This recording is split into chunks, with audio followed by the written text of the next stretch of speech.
Hi there. Today I just want to talk about social language, interrelational language in our families, how we teach that and how we model that, and I also want to talk a little bit about your really smart kids and what that means. Hi, welcome to the Parenting Bridge podcast. I'm Dr. Michelle Alden, a licensed professional counselor, parent coach, and family therapist, and I'm here to help you to build a bridge to your best family possible. So, I've been thinking about this a lot. I've been wanting to do a video on this for quite a while, and so there's a couple different parts of it. One part of it is the social language piece of it. So I want you to consider your family culture and your family's social language. You know, how you relate to each other, how you interrelate. And in our Healthy Foundations family program, we kind of restructure that. We restructure how kids give responses. We're restructuring how parents are making requests or giving direction to their kids.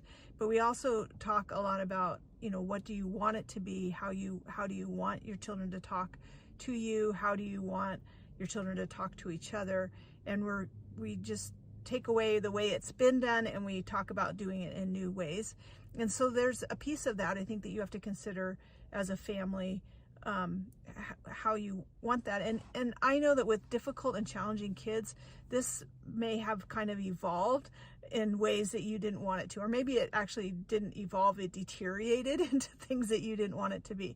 The way that you speak to each other, the things that you've had to say to your kids, the things that your kids say to each other, the names that they call you, all of that. So I want to come back around to that and to manners and stuff like that. The other piece of this is I work in a lot of families that have kids with autism.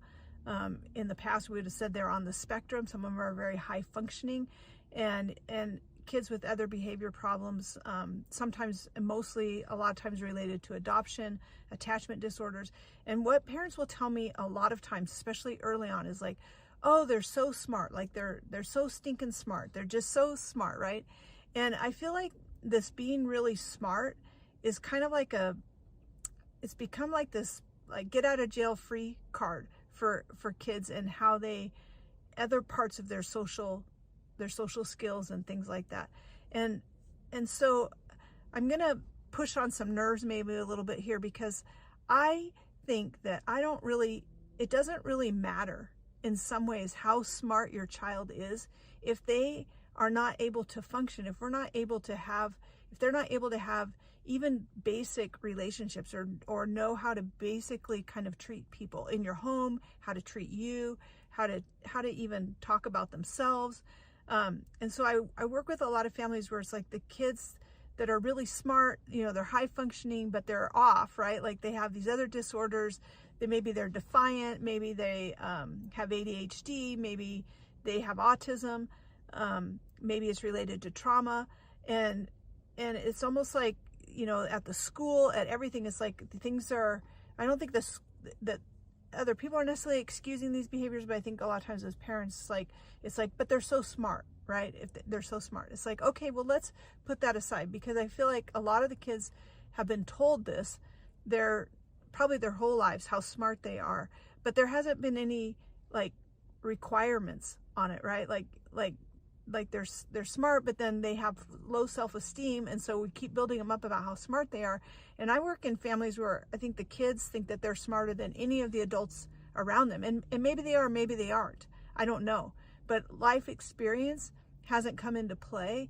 And so just because they're smart doesn't mean that they can't be polite, and just because they're smart doesn't mean that they get to tell their teachers off or choose not to do basic requirements because they're so smart. And so I think, you know, some of that, I just caution you as a parent, it's like, not that we're not trying to put kids down. We want to build our kids up, but we also want to build them up in ways that are really practical and that are important. So, well, maybe not that many years ago, it wasn't as important how smart you are if you weren't also polite, or if you weren't also able to, not only do well in school, but be able to do something with that. And I think that we're kind of losing that in our society a little bit about, okay, well, they're smart, but what are they going to be able to do? How are they going to contribute to this world? What is their place in the world?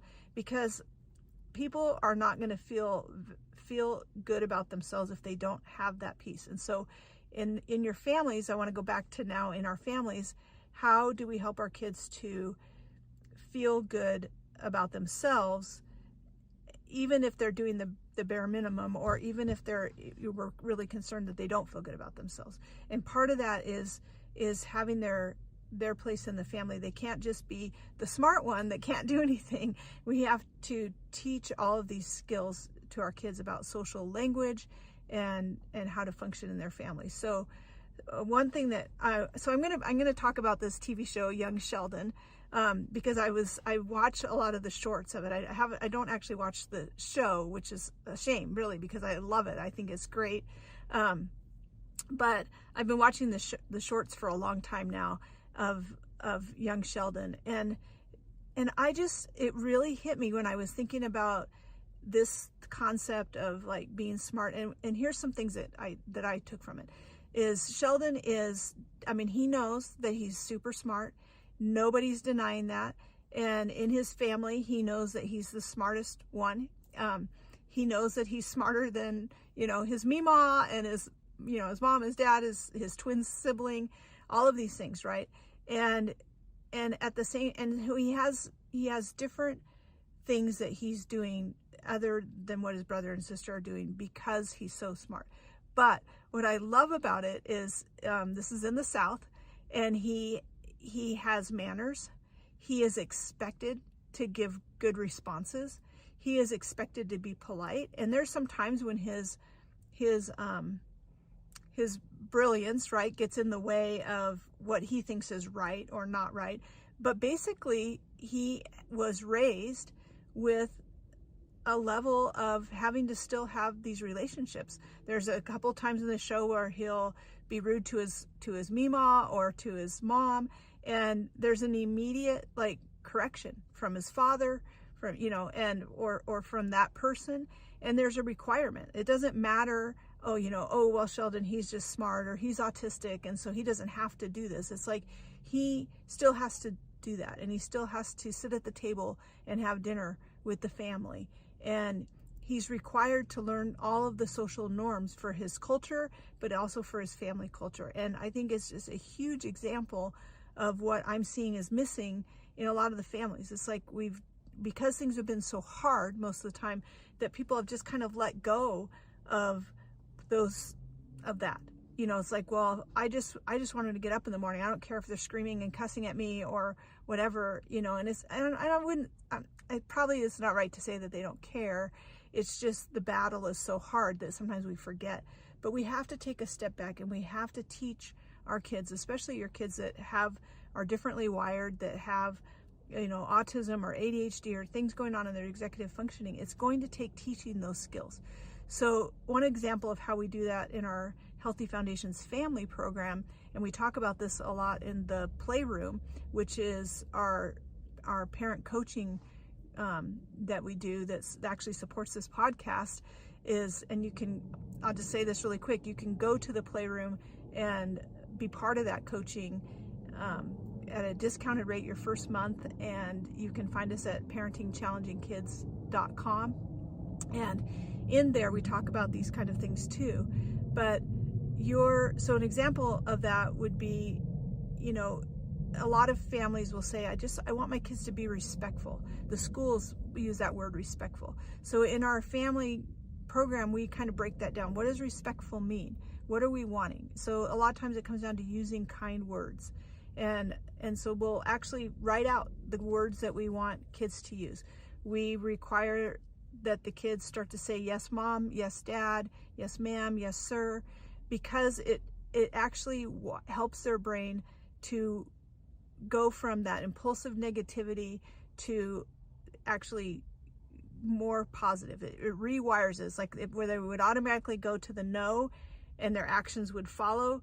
They say yes, mom, yes, dad, and it it makes it increase to 80% or more that they're going to actually follow through and do that thing, because it changes the brain.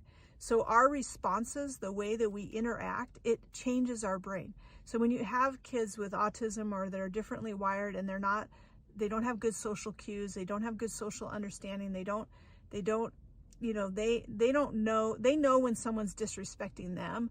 They feel that very keenly, even if they're not being disrespected, but they don't have a good sense of what that means, what they're putting out into the world. And we have to teach our kids that what they put out into the world does matter.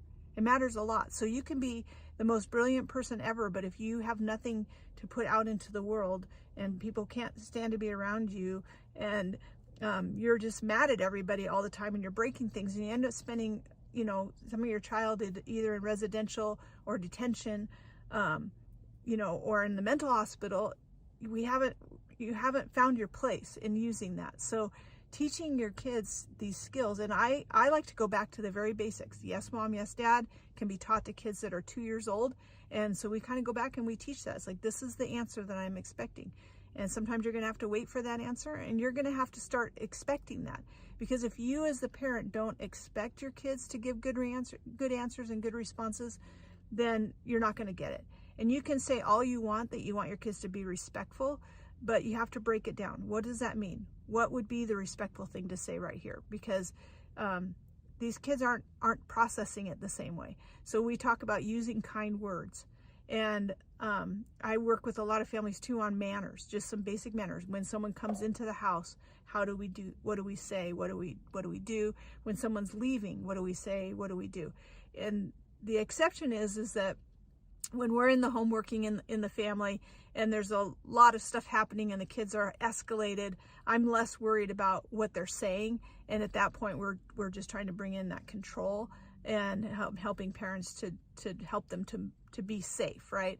And so I'm not as worried about it then. But in our day-to-day, so I want you to spend some time as a parent, or with as parents, thinking about what you want that to look like in your family. What do you want the manners to be? What kind of things do you set up? I've seen all different ways that it can go. And when parents say like, well, we don't sit at the table together, or when we do, it always ends up in this big thing. It's like, okay, well, what do we want it to look like? Because if we have a good idea of what we want it to look like, then we can set up the steps to how to do that. And we can help you with that in the playground, and we can help you with that with the family program, how to get to where you want, to kind of bridge from where you are now to where you want to be. But you've got to have an idea of what you want it to be like. I've had parents that they themselves are so frustrated with all of the behaviors and everything that they are yelling, or they are swearing, or they're saying things very unkindly. They're almost kind of picking those fights with kids, like, why'd you do that, and what were you thinking, and things like that. It's like none of that language is going to help you get to where you want to be. So we want to be able to help you to process that. The other piece of it that I've been working with parents on too is if you can't be kind, because a lot of kids they don't feel it, right? They're not feeling our love very well. They have a difficult time recognizing what we're doing for them. I mean, you are rocking it as parents, like all the things you're trying to do for your kids, and yet they can't see it. And you can make one mistake, or you can say something the wrong way, and boy, they really hold your feet to the fire. I mean, I've had kids that are being really unsafe and doing things that are outrageous, breaking things, all of that. But if something of theirs gets broken, it's like the world is ending, right? If you have to reach out and grab your child to keep them from running into the road, and that hurts them in some way, like the world is ending. It doesn't matter that just 5 minutes ago they were throwing Tonka trucks at your head, so their perception of how they're interacting with the world is really skewed. So yes, you're going to model it, but you're also going to have to teach it. So teach it in really practical ways. One thing we've been doing is saying, instead of just using kind words, which like I said, we list what those are. The other piece of that is to talk about, if you can't be kind, you really don't like somebody, because sometimes our kids that are, wired differently, or just certain ages, it's like their likes and dislikes are very strong, and they don't see any reason to be polite to somebody that they don't like.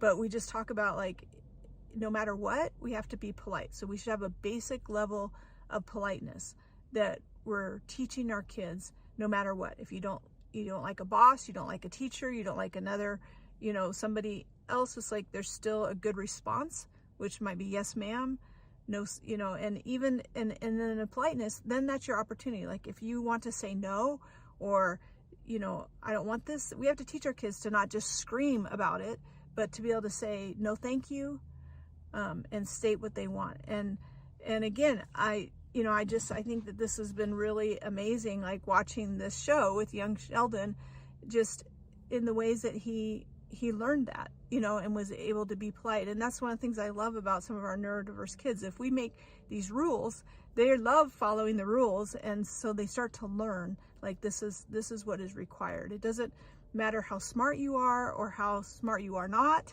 Everybody should have kind of these basic principles of what it is to be polite, what it is to give a good response.